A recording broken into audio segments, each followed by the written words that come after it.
Olá, bom dia, tudo bem? Boa quinta-feira para todo mundo.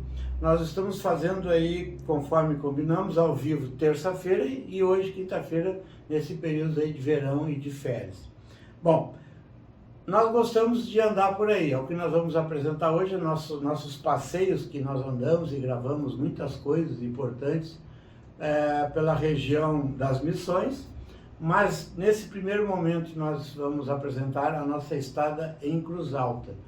A gente foi lá, principalmente, eu sempre tive curiosidade de ir a Cruz Alta para visitar o museu na casa onde nasceu, inclusive no quarto onde nasceu o Érico Veríssimo. Lá fizemos uma gravação, falamos lá com a senhora que era muito bem informada, estava lá tranquilo, foi um sábado à tarde e tal, e ela nos recebeu na obra do Érico Veríssimo, que eu podia até citar aqui as obras, todo mundo já sabe, mas é O Tempo e o Vento, Olhai os Lírios do Campo, Ana Terra, Incidente de Antares, Um Certo Capitão Rodrigo, Aventuras de Tibiquera e O Continente. Inclusive uma dessas, que foi O Tempo e o Vento, se não me engano, foi gravada aqui com o Tarcísio Meiro e a Glória Pires em Morungava, ali na Cascatinha, uma cena. E foi muito curioso, as pessoas iam lá ver, eu também estive lá, fiz uma matéria com um jornal que eu trabalhava antigamente. Então, muito legal essa matéria que nós fizemos, inclusive eu tenho aqui o livro do Leonid Strelaev, meu amigo, que trabalhou comigo, fizemos um livro sobre Gravataí, em 3 línguas, fotografado por ele, que serviu de parâmetro para lá em Detroit, para a diretoria da GM ter a primeira impressão sobre Gravataí, segundo Marco Antônio Kramer, foi através desse livro que eu e o Leonid fizemos sobre o município de Gravataí. Então eu fiquei muito feliz em saber que a senhora ali do Museu do Érico Veríssimo, né, falou que a maioria daquelas fotografias, está aí a prova que a da amizade do Leonid com o Érico Veríssimo, foi o Leonid Strelaev que fez. Então nós vamos a esse primeiro vídeo, de outros, depois nós fomos a Santo Ângelo, depois fomos a Ijuí e depois fomos a São Miguel das Missões. Mas vamos primeiro mostrar para vocês esse depoimento que nós colhemos e esses vídeos que nós fizemos ali da casa onde nasceu o escritor mundialmente conhecido Érico Veríssimo. Nós estamos fazendo um turismo, como eu gosto de fazer, em várias cidades importantes, históricas, enfim, do Rio Grande do Sul. E nesse momento a gente está aqui em Cruz Alta. Eu gostei muito da cidade, da avenida, mas gostei muito mais ainda de me encontrar, de estar na casa onde nasceu o Érico Veríssimo. Estou aqui com a dona Emília, que é funcionária aqui do museu e conhece a história, estava me contando, ela é um pouco tímida assim, mas ela vai me dizer os detalhes que ela estava me dizendo. Essa casa nasceu o Érico Veríssimo? Sim, essa casa é de 1883, ela foi adquirida pelo avô do Érico, que era um médico, tinha postos, né? Em 1893, não era muito, mas era bem aquinhoado, né?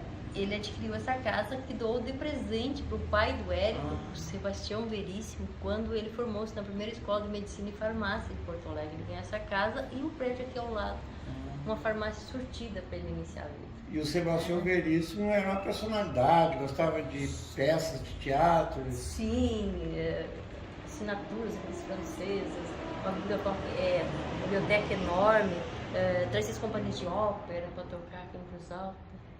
Que ano isso passou? Em 1900, né? 1900. Em 1904 ele casou-se com a Abigail, com quem teve 2 filhos, o Érico e o Enio, nascidos nessa sala. O Érico a 17 de dezembro de 1905 e o Enio a 4 de maio de 1908. Quer dizer que o Érico Veríssimo nasceu aqui nessa, era o quarto aqui. Era o quarto do casal. Mas que interessante. Essa casa, quando o Sebastião ganhou, ela era estilo colonial simples, né? E o Sebastião a transformou, fez a beira e a tribeira, as sacadas aqui na frente, fez as divisões, aumentou a casa porque ele gostava de ostentar, né? O Érico gostava de festa e de gostava ostentar. de festa, caviar, champanhe, assinatura de franceses. 1900 já tinha gente que até hoje tem, né? Aqui está o Sebastião. Esse é o Franklin Adriano. Esse aqui é o pai do Érico. Esse é o pai do Érico, o Sebastião, que era farmacêutico formado na primeira escola de medicina e farmácia em Porto Alegre. Aqui, a Abigail, com quem ele se casou, o Érico e o Enio, o irmão dele. Né?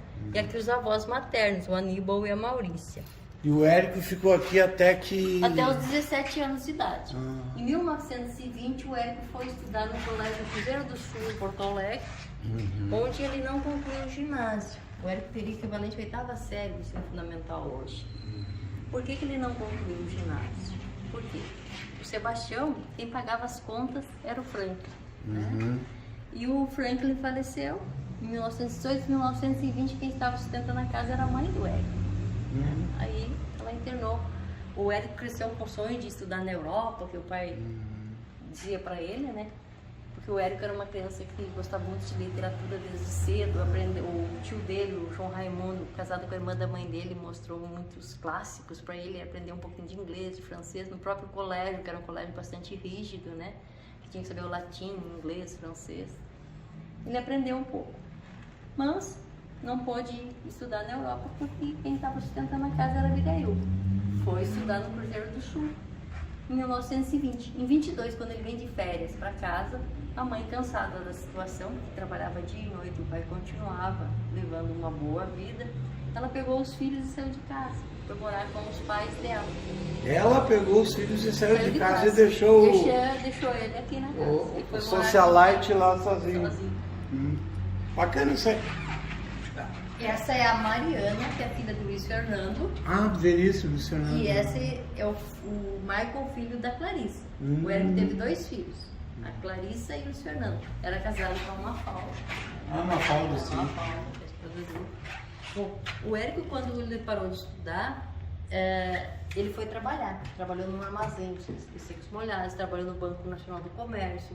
A mãe ajudou ele a montar uma farmácia para ele trabalhar, que não deu muito certo, não era o que ele gostava, né?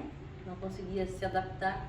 Em 1930, ele está noivo da Mafalda, sem dinheiro, morando em favor na casa dos avós. O pai tinha ido embora para São Paulo, essa casa tinha ido a leilão por dívidas dele. O Érico não tinha herança nenhuma, né? Aí ele decidiu ir embora para Porto Alegre. Chegando lá, em janeiro de 31, ele consegue um trabalho na Livraria do Globo. E aí começa a trajetória literária dele, torna-se um dos maiores escritores brasileiros. Sim. Daquela época, viveu exclusivamente da literatura Érico e Jorge Amado. Né? Qual é os livros de maior sucesso além de Tempo e Vento? O livro de maior sucesso do Érico é Olhares Livres do Campo, que é de 1938. Sim. O senhor tem uma ideia, nos primeiros 5 dias ele vendeu 527 exemplares. O Olhares dos Campos é um divisor de águas na literatura do Érico. A partir de Olhares dos Campos ele começa a ganhar reconhecimento e notoriedade, né? Em 41 ele é convidado pelos Estados Unidos, fica 3 meses lá, quando volta escreve Gato Preto em Campo Tenebro, que é um relato dessa estada lá, né? Antes, em 34, ele ganhou o primeiro prêmio dele, que é o Prêmio Machado de Assis, da Companhia Editora Nacional. Ele divide esse prêmio com o Dionélio Machado, que escreveu Os Ratos, que é um clássico da literatura gaúcha, e mais 2 outros autores. Bom, março de 35, nasce Clarice, que é a filha dele, que mora nos Estados Unidos, que quando foi diretor cultural da OEA na década de 50, ela conheceu um rapaz que casou-se e ficou morando lá. E 26 de setembro de 36 nasce o Luiz Fernando, que é um grande escritor gaúcho também, né? Que mora em Porto Alegre, está com 86 anos. 86? 86 anos. Bom, nós vamos aqui fazer algumas imagens de alguns lugares. Fique bem à vontade. Bem bonito, agradeço a senhora por esse relato bem detalhado, né? Foi um prazer. Do conhecimento da vida do Érico, da família toda dele. Muito obrigado. Um grande abraço. Valeu a recepção. Ele foi professor de literatura brasileira e ganhou o título de doutor honoris causa do Middle School nos Estados Unidos. Olhares Livres do Campo, primeira adaptação para o cinema na Argentina em 1947.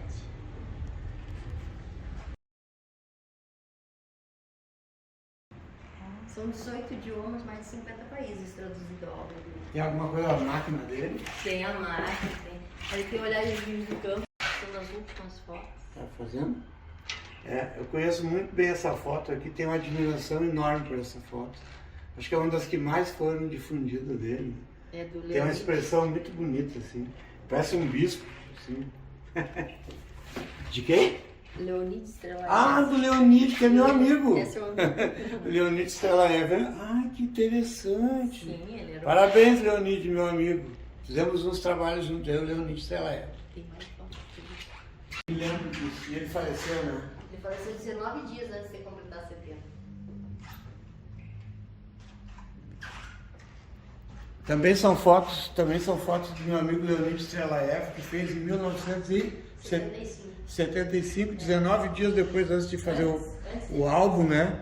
Ele faleceu, o Érico Veríssimo faleceu. A visita dele aqui no museu, em 18 de outubro de 75, na primeira festa nacional do trio, que ele era convidado especial, veio com toda a família, a filha, os netos, os filhos. E 40 dias depois ele faleceu. Essa também eu lembro. Tá, aqui eu faço questão até de mostrar para o pessoal, aqui a famosa máquina que o Érico Veríssimo... Uma Continental 31. Continental 31, quer dizer, de 1931, né? Que ele batia com poucos dedos, né? Assim e tal, não era daquele negócio de... Porque ele era mais inteligente do que datilógrafo, claro, né?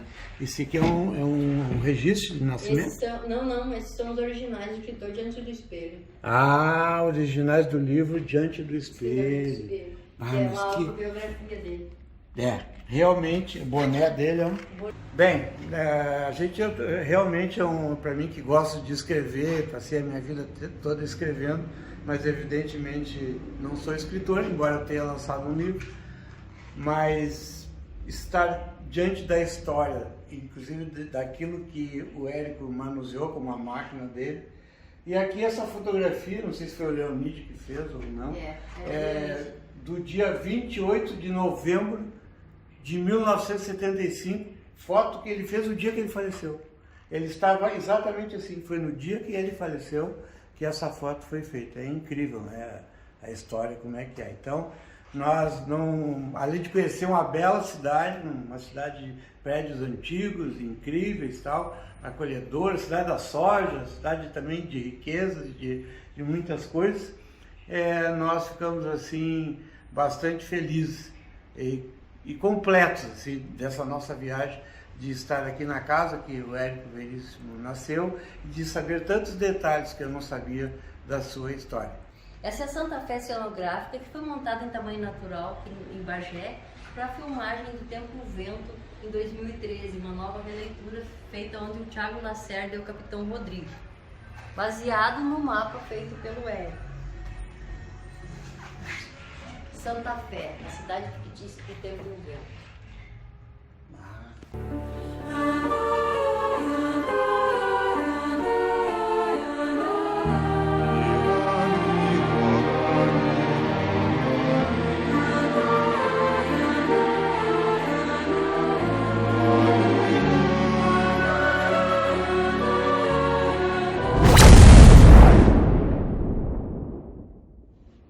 Belíssima história. E de Cruz Alta nós fomos a Santo Ângelo.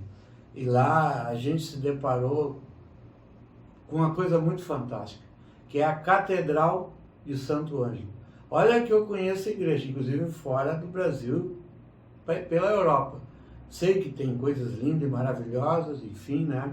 Na Espanha, Madrid, por aí tudo. Aqui no Rio Grande do Sul tem muitos lugares, a igreja de Venâncio Soares, a igreja de Santa Cruz é lindíssima, enfim, a nossa igreja de Gravataí é maravilhosa também, mas agora totalmente reformada, né?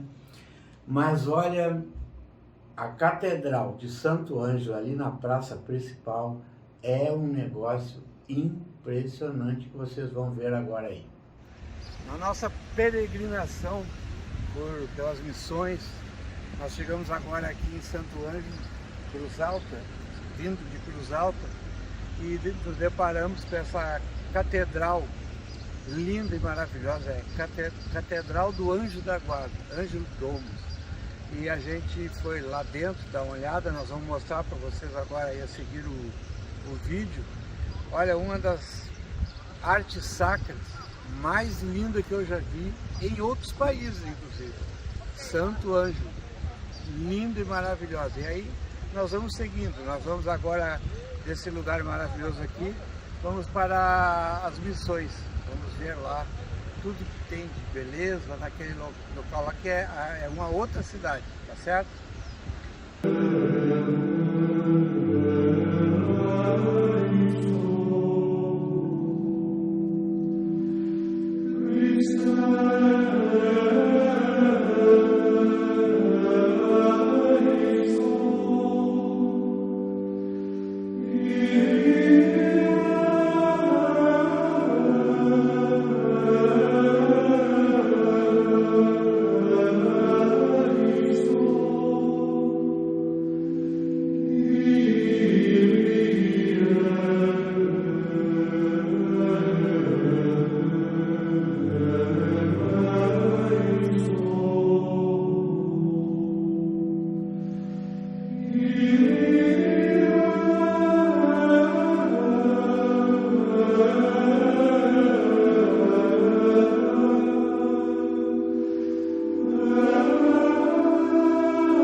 Seguindo o nosso roteiro, vamos a nossa último lugar, aliás, lindo e maravilhoso. Aliás, eu recomendo a todas as pessoas que puderem, ter como ir, né, que faça não todo esse roteiro, mas a São Miguel das Missões. Eu sei que muita gente tem vontade, eu tinha vontade, eu nunca fui lá, e presenciei aquele teatro ali nas ruínas, em São Miguel, a cidadezinha bem simpática, bem acolhedora.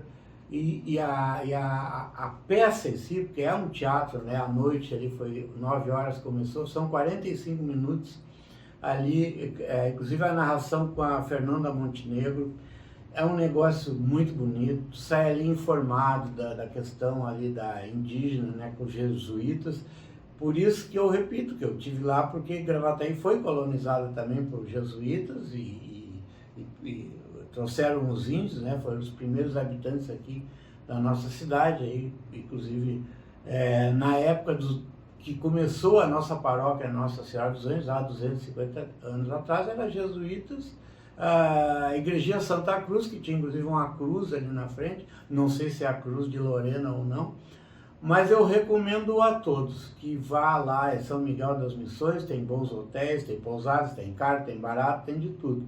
E conheça toda aquela região, já vê a soja, já vê o milho, já vê o trigo, já vê riquezas, vê muitas coisas bonitas, principalmente essa parte da cultura do nosso Rio Grande do Sul, do Brasil, né? Que pelo Tratado de Tordesilhas, aquela região lá seria de Portugal, seria da Espanha, por isso deu todo esse conflito, onde os jesuítas e os índios de um lado e os interesses dos portugueses e espanhóis de outro, enfim, né? Então essa história que é narrada e a história da construção da igreja, que hoje temos essa bela ruína, um jogo de luz e de som lindo e maravilhoso.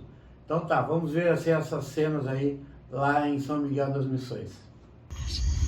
Estaremos dentro em breve, confundidas com o lodo em vosso ventre. Antes, porém, atendei. Permiti que estes estranhos que voltam a passear aqui, sem a mesma graça, é claro, dos antigos guaranis, saibam o que foi feito àquele povo tão belo. Que os estranhos aqui presentes, pelos motivos mais diversos, do mais leviano ao mais penetrante, dividam conosco a mágoa universal de ter assistido a um massacre no qual o inimigo colonialista, por cobiça, raiva e inveja moralista, matou com tiro e lança o legítimo habitante destes campos, os braços construtores desta igreja. Libertai, serena terra, o espírito de um povo cuja história épica encerra verdades que servem de novo. Os estranhos, ora atentos, com seus olhos assustados, podem ser talvez isentos da... Acabamos de ver aqui um espetáculo muito emocionante das ruínas aqui de São Miguel. A gente veio assistir esse espetáculo aqui pela história, pela beleza. Lá no fundo já apagaram as luzes, lá no fundo está a igreja construída pelos índios, pelos jesuítas. Isso aqui é um patrimônio histórico, um sítio, né, um pátio, patrimônio histórico desde 1738. É muito interessante a nossa participação aqui. A gente viu esse espetáculo de som, imagens, lindíssimo, contando a história do índio Cepé, dos guaranis e dos jesuítas. 100 índios guaranis construíram essa belíssima igreja, né, na época, que hoje está em ruínas e faz parte da Unesco, do Patrimônio Histórico Internacional. Então esse registro que eu queria fazer, essa relação no momento em que a luz apaga. Pois aí quando eu estava terminando o meu vídeo, né, faltou luz, apagaram as luzes e nós encerramos por aí. Acreditando que vocês gostaram bastante dessa programação, a gente, em contrapartida, pede que vocês curtem, comentem, compartilhem, enfim, dê a sua participação, porque a gente foi longe, a gente gastou, de uma certa forma, também bastante, né? Mas valeu a pena, trazendo para vocês aí a cultura, trazendo para vocês uma ideia e uma sugestão de turismo, quando vocês tiverem um tempo aí nas férias, para fazer o que a gente fez. E a gente ficou muito feliz e satisfeito desse nosso passeio por todos os motivos, certo? Um abraço e até amanhã com a repetição desse programa e até terça-feira, se Deus quiser.